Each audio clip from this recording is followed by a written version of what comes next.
최근 제가 그 유튜브에서 2004년도 그 아테네 올림픽에서 아쉽게 그 금메달을 제가 딸 수 있었는데 아쉽게 동메달을 딴 그래서 좀 좌절했어요. 방황하다가 정말 4년 동안 또 구슬땀을 흘리면서 정말 피눈물 나는 훈련을 해서 2008년도에 베이징 올림픽에서는요 전 경기 유도 한판승으로 금메달을 딴 그 최민호 선수, 여러분 아실 거예요. 이 최민호 선수의 이제 그 과정들이죠. 정말 4년 동안 눈물 흘리면서 땀 흘리면서 연습하고 준비한 거와 마지막 금메달을 따는 그 순간, 그 영상을 이렇게 편집해서 올려놓은 것을 보면서 제가 정말 마음이 정말 뭉클했습니다. 특별히 그 금메달을 따는 그 마지막 시간이 막 그냥 눈물 흘리면서 두 손을 들고 하늘 향하여 기도하면서 하늘 바라보는 그 최민호 선수의 그 모습이 굉장히 감동적이었는데요. 근데 잠시 후에 이제 카메라 앞에서 이제 소감을 한마디 이제 그 기자가 물으니까요. 정말 뜨거운 눈물을 닦으면서 이렇게 얘기했어요. 정말 열심히 했는데요. 이렇게 금메달을 따서 정말 좋습니다 하고 막 우는 거예요. 그래서 정말 저도 그 대목에서 굉장히 마음이 울컥하고 정말 감격적이었습니다. 왜 그러냐면 물론 금메달을 따서 그런 것도 있지만은 그 앞에 보여줬던 금메달 따기까지 수년 동안 정말 열심히 땀 흘리면서 한계를 넘어가면서 준비한 그 과정들을 보고 나니까 그 금메달의 그 순간이 정말 제가 금메달을 딴 듯이 너무 감격스럽더라고요. 그래서 오늘 제가 이 말씀을 묵상하면서 몇 번이고 사실 그 제가 영상을 돌려보면서 그래 맞아. 승리는 그냥 오는 것이 아니야. 그런 마음이 참 들더라고요.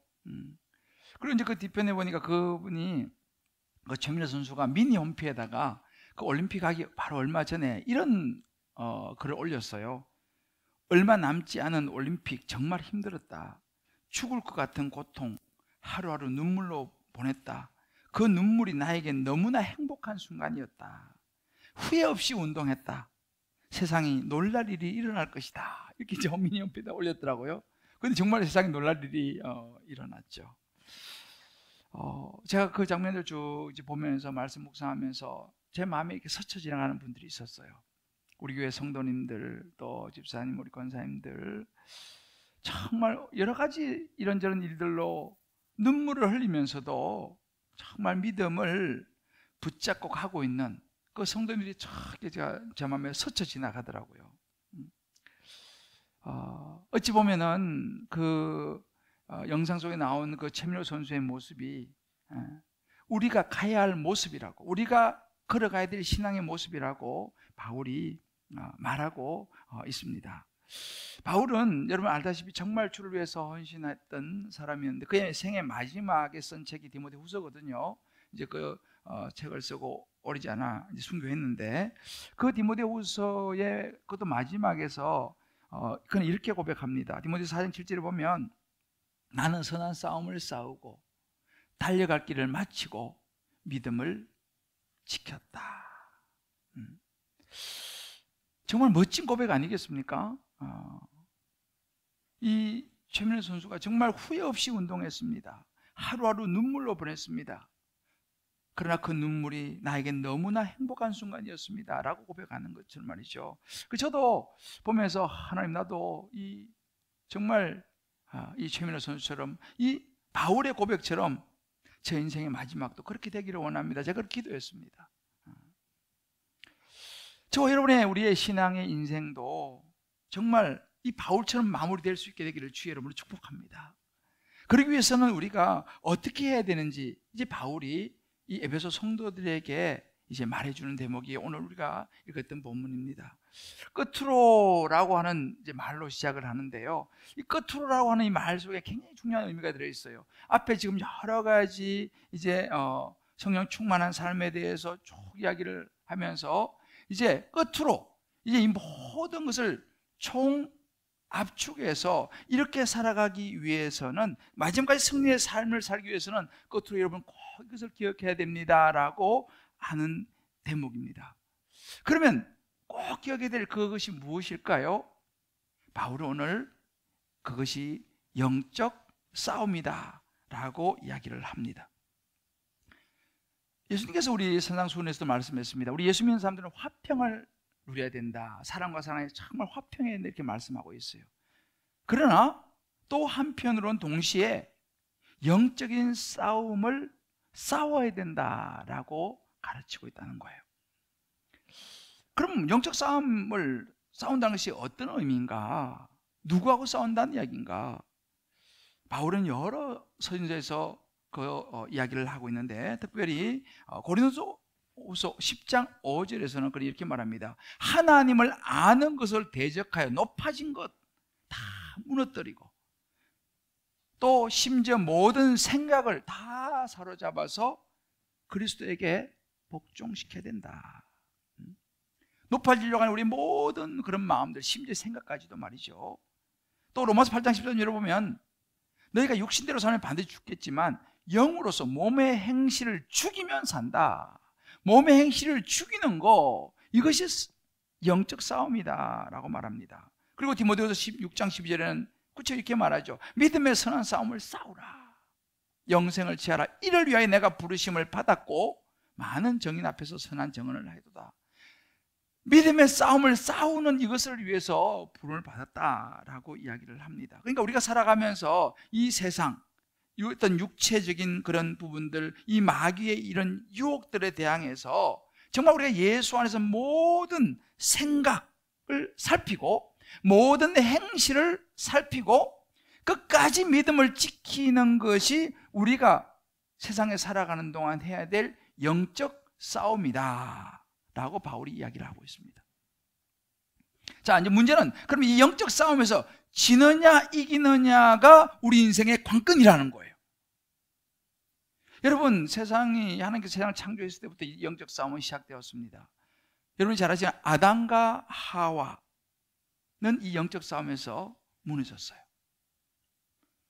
이 사단이 뱀의 모양으로 하와에게 나타나서 하와를 유혹하고 속이죠. 하나님께서 먹지 말라고 한 선악과를 보여주면서 정말 하나님이 이거 먹으면 죽는다고 했느냐? 아니야, 결코 죽지 아니하리라 라고 하나님 하신 말씀을 의심하게 만들고 속입니다. 너 이거 먹으면 오히려 하나님처럼 눈이 밝아져서 정말 지혜로워질 거야, 하나님처럼 될 거야 라고 막 부추기면서 사단이 뱀의 모습으로 다가왔을 때 그 하와의 마음에 그 욕망을 막 부추기니까 하와가 넘어가게 되죠. 그래서 창세기 3장 6절을 보게 되면 그런 말을 듣고 여자가 그 나무를 보니까 아이고 이게 먹음직스러운 거예요. 보암직스럽고, 야 이거 먹으면 지혜롭게 될 만한 탐스럽, 그렇게 보이는 것입니다. 결국은 다 먹게 되고 남편에게도 주게 되죠. 이것이 바로 사단이 하와에게 다가오고 결국은 아담까지 넘어가게 만든 그런 모습, 이게 바로 영적 싸움이죠. 여기서 이제 아담과 하와는 패배하고 무너지고 에덴 동산에 쫓겨나게 되죠. 근데 여러분 보세요. 신약을 시작하면서 예수님께서 복음서에 보면 이제 공생애를 시작하시면서 예수님도 마찬가지로 광야에서 40일 동안 금식하면서 사역을 시작하시는데 그때 역시 마찬가지로 사단이가 나타나가지고 예수님을 유혹하죠. 여러분 40일 동안 금식했으니 얼마나 배가 고팠겠습니까? 사단이 예수님을 향해서 여기 돌덩어리 이거 떡으로 만들어 먹어라, 너가 하나님의 아들이면 할 수 있지 않냐 라고 그 정말 배고픈 것을 빨리 해결하라고, 그것도 하나님의 아들이라고 부추기면서 그렇게 유혹을 합니다. 명예로 권력으로 유혹을 할 때 예수님은 아담과 하와와는 달리 하나님의 말씀으로 사단을 물리칩니다. 그리고 그 영적 싸움에서 승리하게 되죠. 자, 우리가 살아가는 인생은 역시 마찬가지로 아담과 하와처럼 영적 싸움에서 패배할 것이냐, 아니면 예수님처럼 말씀 붙들고 승리할 것이냐. 어찌 보면 우리가 살아가는 이 모든 세상의 삶은요, 신앙의 모든 과정은요, 이렇게 천국을 향하여 가는 이 과정 속에 끊임없이 일어나는 영적 싸움입니다.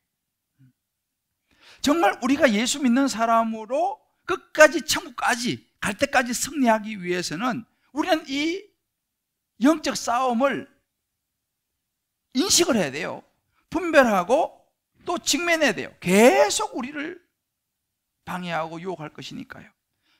여러 가지 우리의 삶 속에 구체적으로 다가옵니다. 때로는 시간적인 것, 때로는 물질적인 것, 때로는 관계적인 것, 때로는 선택, 때로는 자녀 교육, 때로는 진로, 때로는 직업을 통해서, 하여튼 우리 삶의 모든 것을 통해서 사단은 끊임없이 우리를 공격합니다. 넘어뜨리려고 하는 것이죠. 공중권세 잡은 자가 하는 일이 바로 이런 것이라는 것입니다. 그래서 에베소서 4장 27절에 보면요, 바울이 이렇게 말합니다. 마귀에게 틈을 주지 말라는 거예요. 왜? 틈을 주면 사단은 그 틈을 공격한다는 것입니다. 여러분, 그래서 우리는 바울이 끝으로 꼭 기억해야 되는데 뭐냐면, 이런 영적 싸움이 있다는 것에 눈을 떠야 된다는 거예요. 이 땅을 살아가는 모든 삶이 천국 들어가는 그날 그 순간까지 영적 싸움이 있다는 걸 눈을 떠야 된다. 그래서 베드로 사도는 베드로에서 5장 8절로 이렇게 말합니다. 근신하라, 깨어라. 너희 대적 마귀가 우는 사자같이 두루다니며 삼킬 자를 찾다 그랬어요. 이게 지금 우리가 사는 삶의 현장입니다. 두루다니면서 사단이가, 보이지 않는 이 사단이가 누구를 삼킬까 다닌다는 거예요. 너희는 믿음을 굳건하게 하여 그를 대적하라. 이는 세상에 있는 너희 형제들도 동일한 고난을 당한 줄을 알미라 그랬습니다. 누구도 예외가 없다는 거예요. 여기서는 목사인 저로부터 시작해서 어떤 사람도 예외가 없다는 거예요. 모든 순간에 사단은 다니면서 삼킬 자를 찾고 있다는 거예요. 자, 그러면 우리는 이 영적 싸움을 인식하고 싸워 이겨야 되지 않습니까? 그러면 어떻게 하면 이렇게 영적 싸움에서 우리가 승리할 수 있겠습니까?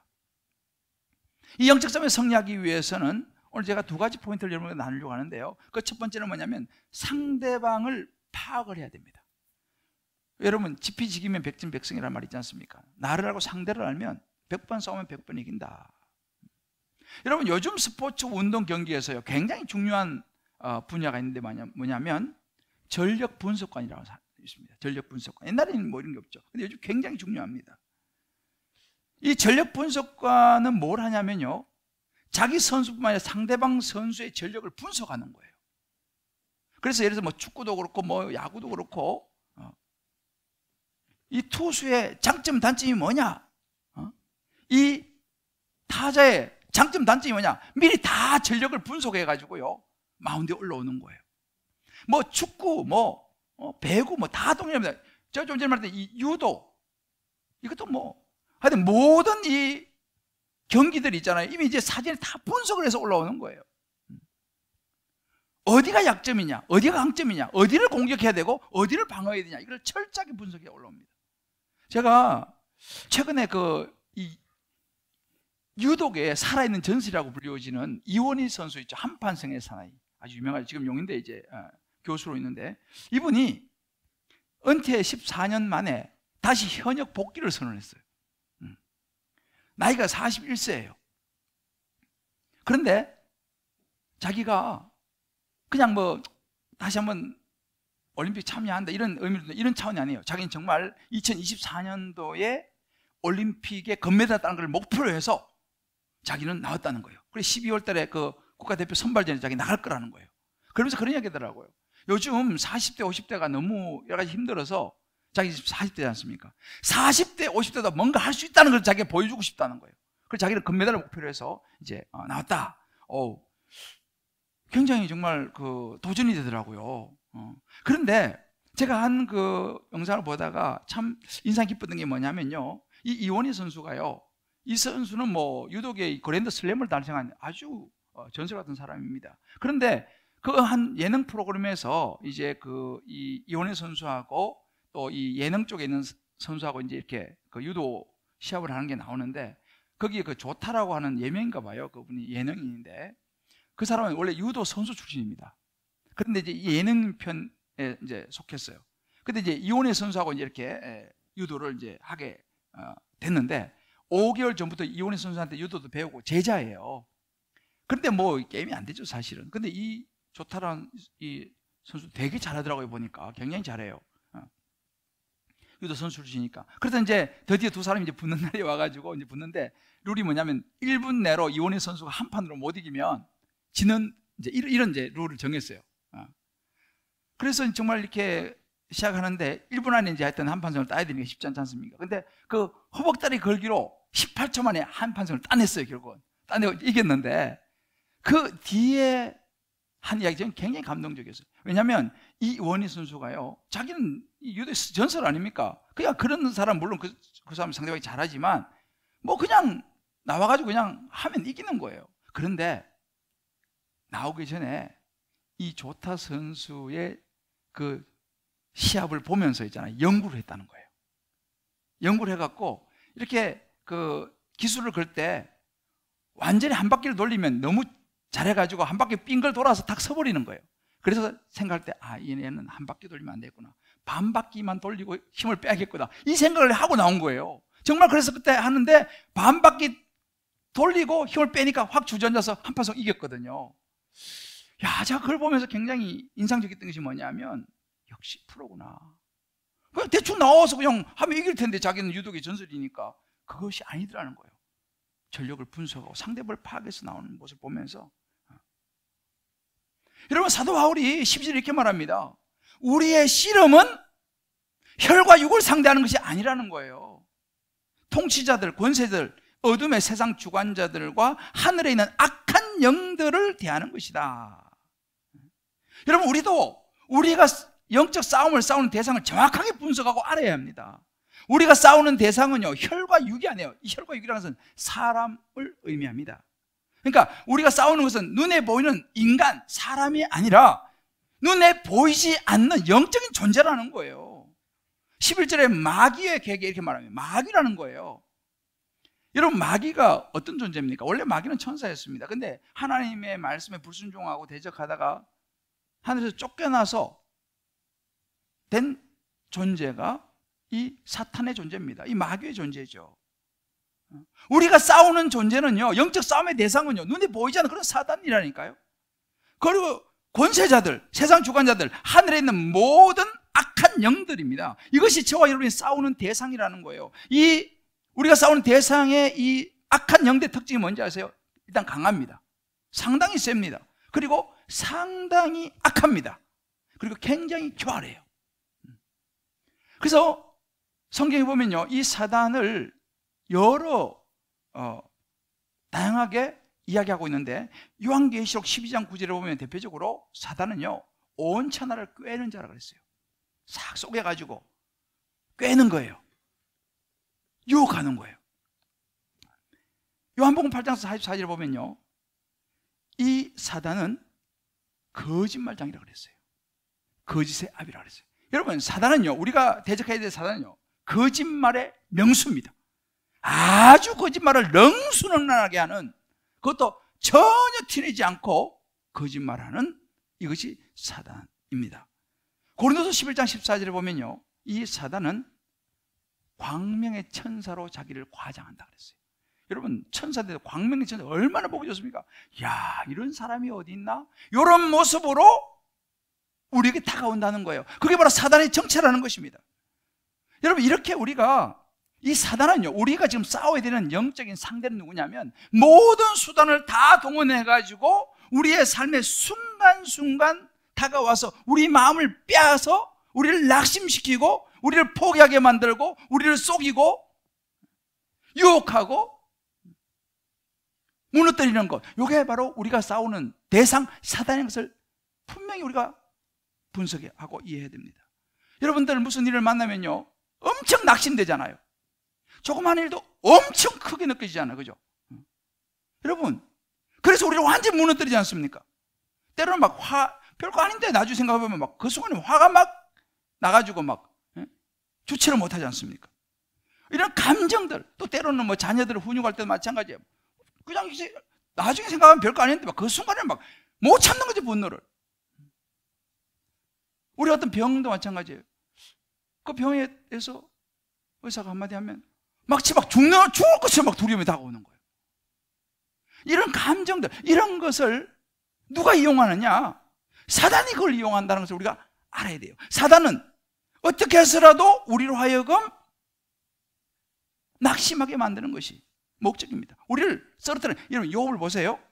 욥처럼 때로는 육체의 고통을 주면서 그걸로 인해서 우리를 무너뜨리고 넘어뜨리는 거, 이게 사단이 하는 일이죠. 그럼 어떻게 됩니까? 갑자기 멀쩡했는데 병이 걸렸어요. 정말 내가 특별하게 뭐 잘못한 것도 없는데 큰일을 만났어요. 어떻게 되면 우리 마음이, 야, 하나님이 있다면 이럴 수 있어? 아니 내가 이렇게 신앙생활도 열심히 하고 이렇게 했는데 내게 왜 이런 일이 일어났어? 진짜 하나님 있는 건 맞아? 하나님을 의심하게 만드는 거예요. 그리고 하나님을 멀리하게 만드는 거예요. 에이, 하나님 뭐 별거 없어. 그래서 우리 마음이 하나님 멀어지면 어떻게 됩니까? 예배 가기 싫은 거예요. 뭐 예배 가면 뭐해? 뭐 하나님 뭐 특별한 게 없잖아. 그러니까 점점점 하나님과 멀어지게 만드는 거예요. 그럼 어떻게 됩니까? 하나님과 점점 멀어지면은 우리 마음이 하나님을 잊어버리게 되는 거죠. 점점점 세상에 우리 마음이 사로잡혀 버리는 거죠. 사단이 이걸 노리는 것입니다. 그럼 말씀, 무슨 말씀이야? 바로 이것이 사단이가 이렇게 하는 거예요. 이걸 우리가 잘 알아야 합니다. 여러분 신앙도 마찬가지예요. 신앙이 좀 막 조금 막 잘 알아가서 막 처음에는 막 좀 잘하려고 그러면은 무슨 일이 딱 생기는 거예요. 그럼 확 주저앉아 버립니다. 이건 누가 알겠어요? 사단이 하는 거예요. 이런저런 일을 통해 가지고 말이에요. 여러분 교회도 마찬가지입니다. 여러분들 아마 주변에 그런 분이, 이 개척교회가 일어서기가 굉장히 어려워요. 왜냐하면 개척해가지고 처음에 좀 되다가 보면 무슨 일이 생겨 확 주저앉아요. 그런 경우가 굉장히 많아요. 왜 그렇습니까? 교회가 일어서는 것을 사단이가 가장 싫어하기 때문에 여러 통해서 흔들어 버리는 거죠. 그래서 사단의 최종 목적은 뭔지 아세요? 하나님을 떠나게 만들고 예수 못 믿게 만드는 거예요. 그래서 어떻게 합니까? 멸망으로 가게 만드는 거죠. 지옥 가게 만드는 거예요.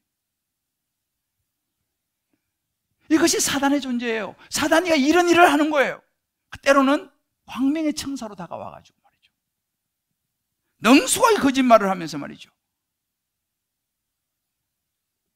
믿음이 없는 사람들은요, 말할 것 없어요.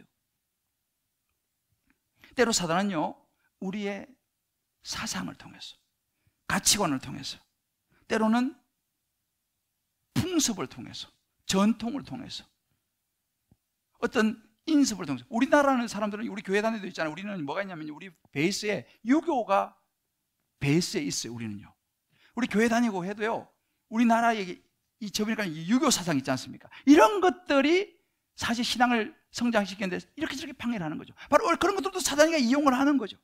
심지어 종교까지도 이용하는 거예요. 여러분 보세요. 이단들은요, 막 사람 데려다가 막 안수한다 그래가지고 귀신 들렸다고 막 축사한다고 막 사람을 때려가지고 있잖아요. 안차한다 그러죠. 그리고 막 사람 죽게도 만들어요. 그걸 모르면은 기도 받으러 갔는데 기도 받으러 가서 맞아 죽는다니까요. 그게 바로 그런 사단이가 그렇게 만드는 거예요. 이단들을 통해 가지고. 여러분 오늘날 이 소설 영화 같은 건 마찬가지입니다. 이 소설 영화 같은 것도요, 오늘날은 영적 자를 교묘하게 이용합니다.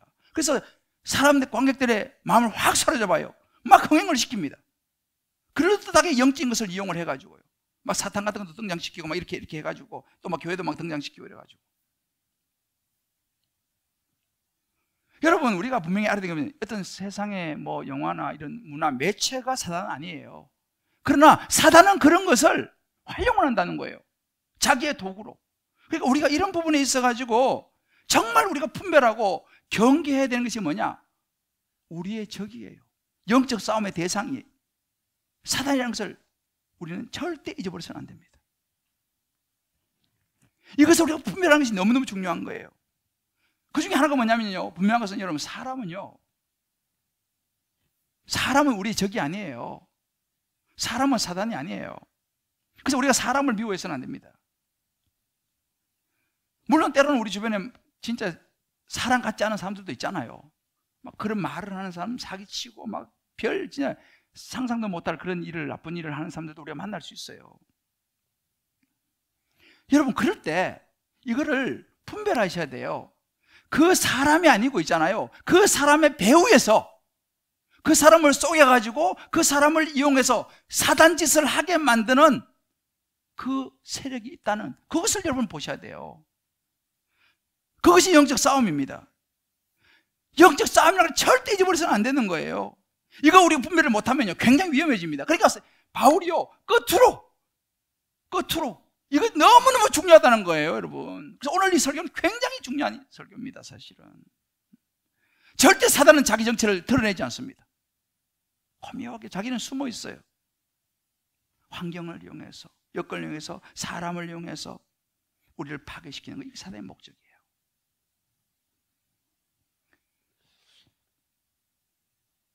제가 영국에 있을 때 아주 우리나라 교회에서 훌륭하신 이병돈 목사님이라고 영국에 오셨어요. 그 당시에 총회장도 하시고 그랬는데 아주 훌륭한 분이죠. 그래서 제가 이제 며칠 동안 이렇게 좀 모시고 다녔는데 지금도 잊어버리지 않아요.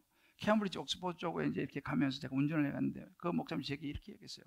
김 목사, 목회를 하는데 중요한 것이 두 가지가 있는데 꼭 기억을 해라. 그렇게 말씀하시고, 뭡니까? 너가 목회하다 보면 별별 성도가 다 있을 거야. 다 만날 텐데 그 성도와 그 성도로 움직이는 사단을 분리시켜야 된다. 그렇게 얘기하시더라고요.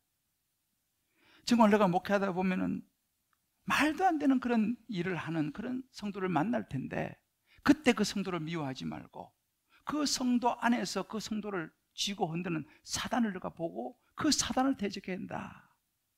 사람이 아니다. 그것이 영적 싸움인 걸 잊지 마라. 이렇게 말씀하셨어요. 제가 그것이 굉장히 제 마음 깊이 바뀌었어요. 그래, 맞구나.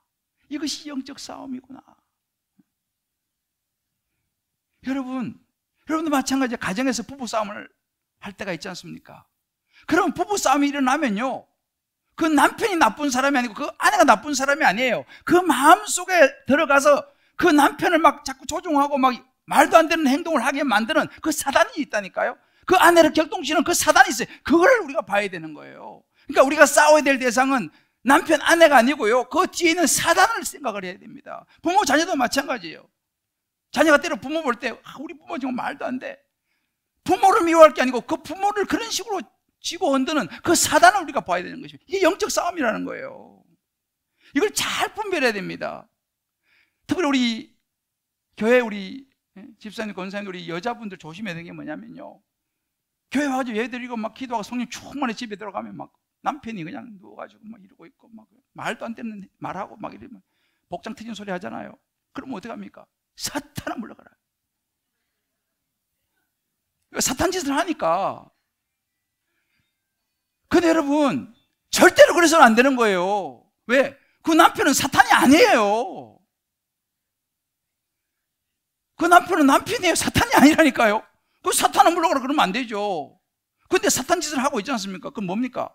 그 남편을 뒤에서 그렇게 만드는 그 사탄이 있다는 거예요. 분리시켜야 되는 거예요. 잘 들으셔야 돼요, 여러분들. 그러니까 부부싸움이 더 크게 나는 거예요. 내가 사탄이냐?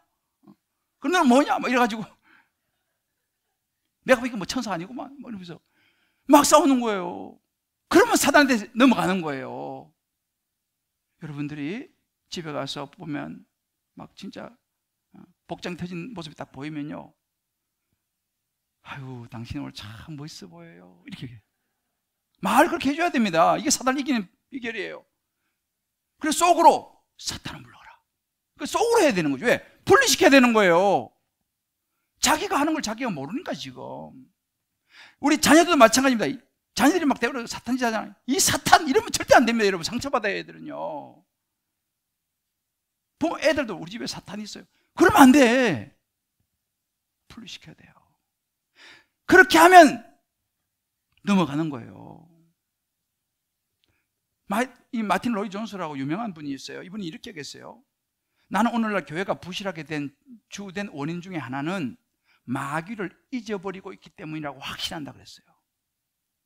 오늘날 교회가 이런저런 일을 약화되고 있어요. 성도들의 믿음이 이런저렇게 약화되고 있어요. 왜 그런지 아세요? 마귀를 잊어버리기 때문에, 영적 싸움의 대상을 잊어버리기 때문에 모르는 거예요. 그냥 모르고 그냥 대충 넘어가는 거예요. 신앙생활도 모르고 대충 하니까, 코로나 상황 모르니까 점점 약해져 버리는 거죠. 교회가 사단을 인식하지 않으면 교회는 약해질 수밖에 없습니다. 사단이 그런 걸 이용한다니까요. 여러분, 지금 서울시에서 퀴어 축제 다시 또 이제 뭐 한다고 광고 나오더라고요. 여러분, 그 퀴어 축제 하는 이 동성애, 여러분, 동성애는 죄입니다. 근데 이걸 잘 이해를 해야 돼요. 오늘날 많은 젊은이들이 있잖아요. 많은 사람들이요, 나는 성향이 그래. 여러분, 거기서 사단에게 속는 거예요. 자기는 모르죠. 속는 거예요. 그래서 우리가 이런 것을 보면서 어떻게 됩니까? 그건 죄 짓는 거거든요. 그렇지만 그런 동성애자들이 썩고 있다는 것을 보면서 그런 사람들은 우리가 긍휼히 여겨야 돼요. 기도해 줘야 됩니다. 그러나 그들의 행위 이 부분은 반드시 죄라는 것을 이야기해 줘야 되는 거예요. 이것을 분리시켜야 됩니다, 여러분들. 우리가 어떤 사회에서 무슨 일을 하고 이런저런 일을 할 때도 마찬가지예요. 사단은요, 먹음직, 보암직, 탐스럽게 우리 눈에 보이게 된다. 그걸 무리하게 만들어요. 과도하게 투자하게 만들고요. 이거 하면 한 끈 한탕할 것 같다. 이런 거 조심해야 돼요. 쉽게 돈을 벌려고 하는 거. 이것도 어떻게 보면 사단이가요. 그렇게 유혹하는 거예요. 먹음직, 보암직, 탐스럽게 보이게 하는 거. 우리의 영적 싸움의 상대를 반드시 여러분들 분별하고 알아야 됩니다. 두 번째 영적 싸움에 승리하기 위해서는요, 주님 안에서 우리가 강해져야 돼요. 우리가 강해져야 돼요. 여러분, 우리나라 2002년도에 월드컵에서 4강 올라갔잖아요. 그죠? 기억하시죠? 지금 생생하시죠? 어떻게 우리가 4강에 올라갈 수 있었겠습니까? 그때만 해도 벌써 오래전이죠. 20년인가 20년 됐죠. 저는 그때 영국에 있었는데 정말 감격스러웠어요. 근데 아마 여러분 잘 아실 거예요. 우리 한국 축구는 그때까지만 해도 어떻게 얘기하냐면, 처음에는 좀 하는데 뒤에 가면 거의 골을 먹는다, 이렇게 대부분 이야기를 했어요. 히딩크 감독이 딱 부임해가지고요, 제일 먼저 한 게 뭐냐면, 한국 선수들은 기초 체력이 약하다, 이걸 딱 집었어요. 그래서 아주 무섭게 기초 체력을 훈련을 시켰어요, 히딩크 감독이. 그것이 주요했죠. 여러분, 신앙도 그럴 수 있습니다. 처음에 신앙생활 시작할 때는 막 엄청 뜨겁고 막 이렇게 해요. 그런데 이게 끝까지 가지를 못해. 좀 처음에는 막 하다가 좀 지나서 이런저런 일을 좀 만나면요, 흐지부지해져. 왜 그렇습니까? 신앙의 기초 체력이 약한 거예요. 그처럼 강해져야 됩니다. 오늘 10절에 바울이 이렇게 말합니다. 끝으로 너희가 주 안에서와 그의 힘의 능력으로 강건하여지고, 강해진단 말입니다. 그래서 중요한 게 뭐냐면, 주 안에서와 그의 힘의 능력으로 강건하여지고 이야기했습니다. 우리가 있잖아요, 우리 힘의 능력 아니에요. 우리가 힘이 있으면 얼마나 있겠습니까? 지혜가 있으면 얼마나 있겠습니까? 내가 알면 얼마나 알겠습니까? 내 경험이 있으면 얼마나 있겠습니까? 사단이 그보다 훨씬 나아요. 사단은요, 정말 귀신이 귀신같이 다 안다니까요. 내 허점을 다 안다니까요. 그렇기 때문에 우리는 주 안에서와 그의 힘의 능력이에요. 내 힘이 아니고 하나님의 능력을 의지해야 될 줄을 믿습니다. 그래서 여기서 주 안에서, 이 주라고 하는 것은 퀴리오스라는 단어예요. 이 주 퀴리오스는요, 예수 그리스도를 의미합니다. 그래서 에베소 1장 2절에 보면 이렇게 말합니다. 하나님 우리 아버지와 주 예수 그리스도로부터, 이 말이에요. 그러니까 이 우리가 힘을 얻는 거, 강건해지는 것은 어디서부터 출발하느냐? 우리를 십자가에 죽으시고 부활하신 예수 그리스도, 그분이 우리 마음에 확실하게 있을 때에 우리가 강건해지는 줄을 믿습니다. 여러분, 우리가요, 제가 가끔 말씀드리지만, 교회 다니는 것도 중요하지만 예수 믿으셔야 돼요. 교회 다니는 것도 중요하지만, 교회도 있어요. 교회 가면 마음도 편하고 또 좋은 이야기도 하고, 아무래도 교회 가면 사람들, 좋은 사람들 있잖아. 맞습니다만은요, 그런 마음으로 교회를 다니니까 우리가 끝까지 가는 것이 약해져요. 조금 무슨 일이 터지지 않습니까? 그냥 무너져 버리는 거예요. 주 하나님 예수 그리스도와 그의 힘의 능력으로 강건해져야 되는데, 교회 가면 좋은 일도 일어나겠지, 이런 생각하면서 교회를 다니니까, 죄송하지만 그런 경우는요, 절에 가서 앉아있으나 교회 가서 앉아있으나 똑같아요. 절에도 그런 이야기 한다니까요. 뭐가 다르냐? 예수 그리스도, 나를 위해서 십자가에 죽으시고 부활하신 예수 그리스도, 내게 생명 주시고 영원한 생명 주신 예수 그리스도, 그분을 확실히 내가 믿을 때에 그분 안에서 하나님의 능력이 우리에게 주어진 줄 믿습니다. 여러분, 예수 믿으셔야 돼요. 교회 다니시는 것도 중요한데 예수 믿으셔야 돼. 예수님이 나를 십자가에 죽으시고 부활했다는 사실을 확실히 믿으셔야 될 줄로 믿습니다. 이래야지 우리가 강건해지는 거예요. 그래서 흔들리지 않다는 거예요. 별의별 일이 생겨도 그래, 나 예수 믿는데. 그래야 흔들리지 않을 수 있습니다. 여기서 말하는 강건해지고의 말 속에는요, 하나님의 능력이 내 안에 채워져야 된다라는 의미도 들어있어요. 하나님의 능력이 내 안에 채워지면 어떻게 됩니까? 여러분, 여호수아 1장을 보게 되면요, 하나님께서 여호수아가 가나안 땅을 정복해야 되는데 그 마음이 두려웠어요. 내가 어떻게 할 수 있을까? 그때 하나님께서 강하고 담대하라 이렇게 얘기합니다. 너가 강하고 담대라. 그럼 어떻게 강하고 담대해질 수 있습니까? 그 뒤에 나오는 구절에 보면 8절에 이렇게 말합니다. 하나님께서 이 율법책을 내뱉어 떠나지 말게 하고 주야로 묵상하고 그 안에 기록된 다 지켜 행해라. 그리하면 내가 평탄하게 될 것이고 형통할 것이다. 무슨 이야기입니까? 이 여호수아가 강하고 담대해야 되는데, 그러면 어떻게 하면 강하고 담대해지느냐? 하나님의 말씀을 너가 입에서 떠나지 않게 하고 주야로 묵상하고 지켜 행해야 된다. 그것이 너를 강건하게 할 것이고 너를 강하게 할 것이다. 할렐루야. 말씀이 우리 안에 있어야 되는 거예요. 말씀이 있어야지 영적 싸움에서 승리할 수 있어요. 말씀이 없으면 그냥 무너진다니까. 인간적인 생각으로는 얼마 버티지를 못해요. 내 안에 예수 그리스도가 확실해야 되고, 그리고 그 하나님의 말씀이 확실해야 됩니다. 우리가 강하면요, 사단이 우리를 넘어뜨릴 수가 없어요. 나는 약하지만 내 안에 있는 하나님의 말씀이 강하기 때문에. 그래서 에베소 1장 19절에 이런 말씀이 있습니다. 그의 힘의 위력으로 역사하심을 따라 이렇게 했어요. 하나님의 말씀이 능력이기 때문에 사단이가 예수 앞에서는 힘을 못 쓴다니까요. 쏘기지를 못해요. 왜? 하나님 다 알고 계시고 예수 그리스도 십자가의 능력이 있으니까. 그러니까 저와 여러분이 강해져야 된다니까요. 예수 그리스도의 십자가의 확신과 하나님 말씀으로 강해져야 되는 거예요. 그래서 빌립보서 4장 13절에 말합니다. 내게 능력 주시는 자 안에서요. 내 안에서가 아닙니다. 내게 능력 주시는 그분 안에서 내가 할 수 있다 이 말입니다. 영적인 능력이 있어야 되는 거예요. 그래야지 우리가 사단을 이길 수가 있어요. 왜 사람들이 상처를 자꾸 받습니까? 물론 상처받을 여러 가지 일들이 생기죠.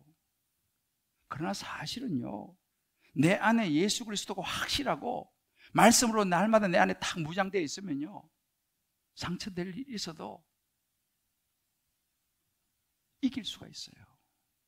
넘어갈 수가 있어요. 근데 말씀이 없으면 작은 것도 엄청 커 보이는 거예요. 근데 하나님의 말씀이 딱 있으면요, 어떤 일이 일어나도 돌이 아니라 떡이라는 사실을 믿게 되는 것입니다. 여러분들이 이 말씀을 꽉 붙잡아야 돼요. 자, 우리 한번 좌우에 이렇게 하면서 한번 알려줍시다. 아, 사단이가 우리를 휘두르는 거네요. 예수님을 붙잡고 이겨야겠네요.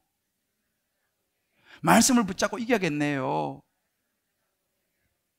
할렐루야. 여러분, 우리가 지금 오늘 오병이어 이거 약정하지 않습니까? 뭐 5천만 원. 이거 왜 합니까, 이거? 우리 다음 세대 아이들도 이것을 가르쳐야 된다니까요. 아기 때부터 우리 청소년들, 청년들, 제가 원래 4부에 청년 설교할 거예요. 굉장히 중요한 설교얘기예요. 우리 아이들에게요, 이걸 알려줘야 됩니다. 영적 싸움이 있다는 걸 알려줘야 된다니까요. 너 지금 사단에게 쏟고 있는 거 알려줘야 돼요. 어떻게 알려줍니까? 말로? 물론 말도 이제는 이 시대는 말을 가지고 되는 게 아니에요. 이제는 요즘은 교육 기자재가 필요하고요, 매체가 필요하고요, 도구가 필요해요. 그럼 도구를 준비하면 뭐가 있어요? 돈이 있어야 되는 거죠. 그래서 우리가 우리 다음 세대를 말로만 세우자 이게 아니고, 내가 한 달에 커피 한 잔이라도 아껴가지고 이 오병이어를 작정해서 이것을 가지고 우리 아이들 영적 싸움에 승리할 수 있도록 기자재 사주고 알려주고 영적으로 강하게 세우는 이것이 오병이어인 줄 믿습니다. 그래서 저는 여러분들 정말 한 분도 빠짐없이 다 여기 동참해 주시기를 부탁을 드려요. 5,000원 커피 한 잔이잖아요. 우리 아이들을 세워야 합니다. 여러분들 강하게 세워야 됩니다. 영적 싸움에서 승리할수록 전사로 키워내야 될 줄 믿습니다. 할렐루야. 사랑하는 성도 여러분, 우리의 싸움은 혈과 육, 사람이 아니라는 걸 아셔야 돼요. 공중권세 잡아 눈에 보이지 않습니다. 악한 영들이라는 걸 분명히 알아야 돼요. 피할 수 없어요. 이 싸움은요. 우리가 이 땅에 살아가는 동안 피할 수가 없어요. 썩으면 안 돼요. 우리가요. 천국 가는 그날까지, 우린 천국 노마드라 그러잖아요. 천국을 가는 나그네라 그러잖아요. 천국 가는 그날까지 이 영적인 싸움을 잊어버리시면 안 돼요. 여러분, 지금 이 순간도 여러분 영적 싸움은 계속됩니다. 저는 목사님 더 강력하게 다가오죠. 제가 예배 들어오기 전에도 나 기도하고 왔어요. 지금도 제가 주일 아침만 되면 하는 게 있어요. 뭐냐면요, 주일 아침에 제일 먼저 와서 우리 교육자들하고 오늘도 손 들고 기도했어요. 하나님, 오늘 예배를 지켜달라고. 왜? 영적 싸움을 우리는 싸워야 되니까. 그리고 제가 그 다음에 하나님 뭔지 아세요? 우리 모든 순장님들에게 제가 기도 문자를 보냅니다. 중보기도를 부탁하는 문자를 모든 권사님과 모든 순장님에게 제가 보내요. 왜요? 제 혼자 힘으로 안 된다는 걸 저는 알기 때문에. 사단이가 얼마나 센데요. 지금 이 순간도요, 지금 제 방에서요, 권사님 한 분이 중보기도 하고 있어요. 영적 싸움이기 때문에 우리는 사단을 눈에는 안 보이죠. 여러분 마찬가지예요. 여러분 지금 앉아 계시지만 여러분 마음속에서 사대가 들락날락 한다니까요. 왜? 영적 싸움이니까. 이걸 여러분 아셔야 됩니다. 아, 사단이가 또 내 마음에 들어와서 또 나를 또 이게 속이는구나. 늘 이것을 생각하고 분별하고 순간순간 방심하면 안 돼요. 내 마음에 수시로 들어든다니까요. 우리 한번 좌우에 한번 다시 한번 격려합시다. 순간순간 방심해서는 안 됩니다. 순간순간 방심해서는 안 됩니다. 그래서 저는요, 여러분에게 두 가지를 권면드리고 싶은데 뭐냐면, 그래서 사실은 공동체가 중요한 거예요. 혼자서는 힘들다니까요. 여러분 군대 갔다 오신 분 알죠? 중대가 있고 대대가 있고 연대가 있고 사단이 있어요. 전쟁이라면 혼자 나가서 싸워서 이길 수 있습니까? 적어도 중대는 모여야지, 적어도 대대는 모여야 되는 거예요. 때로는 연대, 사단이 필요한 거예요. 왜? 적이 너무 세기 때문에. 그래서 여러분 공동체가요, 때로는 내 혼자서 싸우기 어려워요. 사단이 너무 세기 때문에. 그래서 여러분 다락방에 필요한 거예요. 다락방 식구들이 함께 기도로 밀어줘야 되는 거예요. 왜? 적이 너무 강하기 때문에. 그래서 여러분 다락방을 나가는 게 중요하고 공동체가 중요한 거예요. 이렇게 주님 기쁨의 교회 공동체 안에 나와서 같이 예배를 드리는 것이 굉장히 힘이 되는 거예요. 왜? 영적 싸움이니까. 그래서 여러분 꼭 공동체 여러분 붙어 있어야 되는 이유가 그것이에요.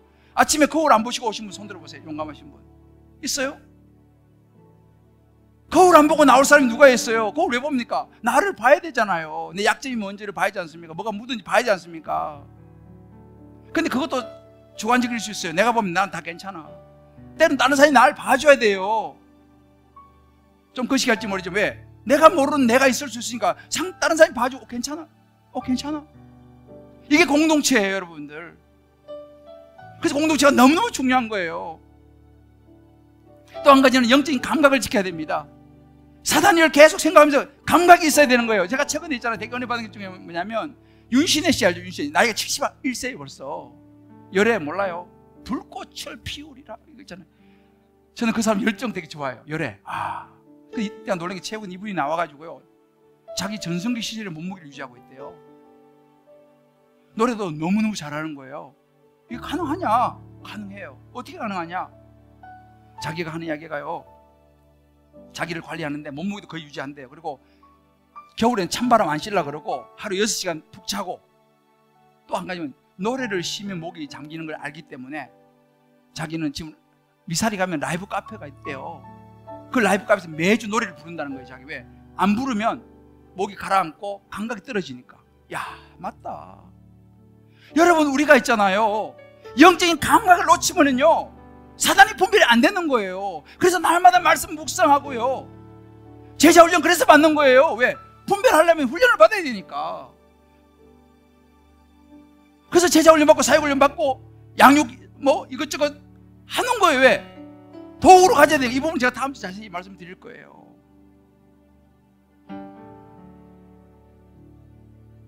바울이 말합니다. 나는 선한 싸움을 싸우고 달려갈 길을 마치고 믿음을 지켰다. 저와 여러분도 이 바울의 길을 갈 수 있게 되기를 하나님의 이름으로 축복합니다. 아멘. 지금 여러분의 삶이 때로 힘들고 어렵죠. 눈물 날 수 있죠. 최민호 선수 그랬잖아요. 하루하루 눈물로 보냈습니다. 그러나 그 눈물이 나에게 너무나 행복한 순간이었습니다. 왜? 금메달을 땄잖아요. 우리도 마찬가지예요. 이 땅에 살면서 영적 싸움을 하기에 너무 힘들지만, 때로는 눈물을 흘리면서 싸움을 하지만, 주님 앞에 서는 그날은요, 권면류관을 주님께서 여러분에게 씌워주실 줄을 믿습니다. 아멘. 선한 싸움 다 싸우고 의의 면류관, 이 찬양 같이 부르고 한번 기도하겠습니다.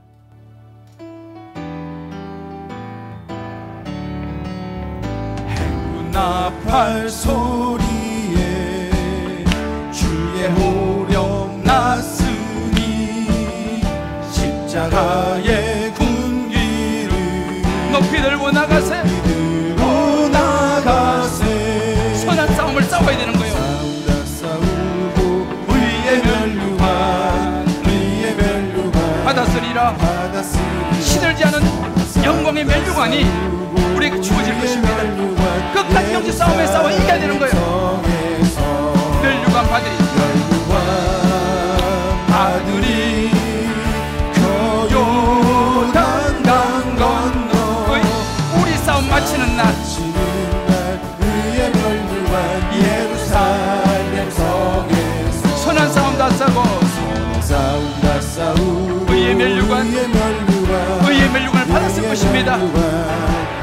시들지 않은 성령의 면류관, 의의 면류관 예루살렘 성에서 기도하십시오. 면류관 받게 될 것입니다. 저 요단강을 건너 하나님 앞에 서는 날, 싸움 마치는 날 의의 면류관 예루살렘 성에서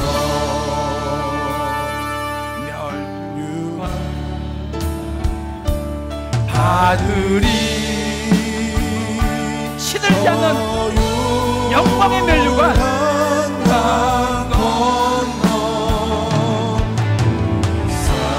이 싸움 마치는 날 모든 눈물을 하나님이 찢어주실 거예요. 예루살렘 성에서 우리 한번 조용히 눈을 감고 기도하시면 좋겠습니다. 오늘 이 말씀을 들으시면서 성령께서 여러분 눈을, 영의 눈을 띄워 주시리라 믿습니다. 아멘. 떠야 합니다. 아멘. 영의 눈을 뜨셔야 됩니다. 아멘. 영적 싸움이 있다는 것을 보셔야 되는 거예요. 아멘. 사단 마귀를 보셔야 됩니다. 아멘. 형체로 나타나는 것이 아니라 우리 마음에, 우리의 감정 속에, 우리의 생각 속에, 우리 가치관 속에 엄밀하게 스며들어서 우리를 속이고 넘어뜨리고 낙심시키고 좌절시키고 포기하게 만들고 하나님하고 멀어지게 만들고 신앙생활이 멀어지게 만드는 그 사단을 보게 되어야 됩니다. 아멘. 그리고 예수 이름 물리쳐야 합니다. 아멘. 예수를 붙잡아야 됩니다. 아멘. 말씀을 붙들고 더 강해져야 됩니다. 아멘. 우리 한번 이 시간 우리 마음 기쁜 곳에 주의 이름 부르면서 각자의 음성 붙들고 하나님 제가 예수 그리스도 붙들고 더 강해지겠습니다. 영적으로 분별하겠습니다. 결단하며 우리 주의 이름으로 같이 한번 기도하겠습니다.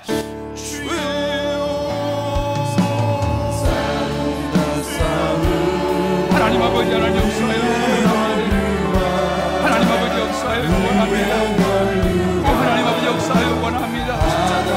오 하나님 아버지 역사하여 원합니다. 오 하나님 아버지 원합니다. 오 하나님 아버지 원합니다.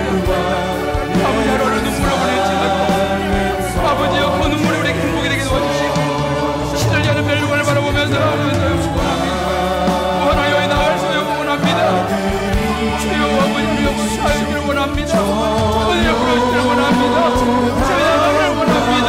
오 하나님 도와주시고 피할 수 없는 영광을 오 하나님 감사를 원합니다. 오 하나님 감사를 원합니다. 오 하나님 역사하기를 원합니다. 아버지 주여 도와주시고 오 하나님 아버지 역사하여 주시고 오 하나님 아버지 하나님 아버지 오 하나님 아버지 오 하나님 아버지 주여 역사하여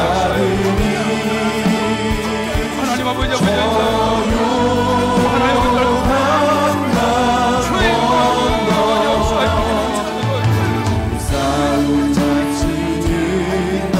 아버지 하나님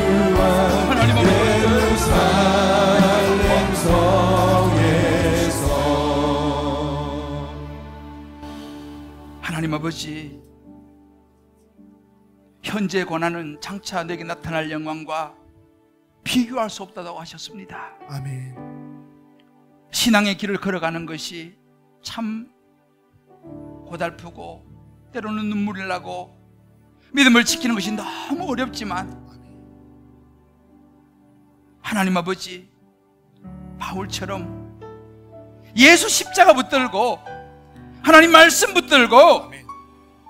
끝까지 싸워 이기게 하여 주옵소서. 아멘.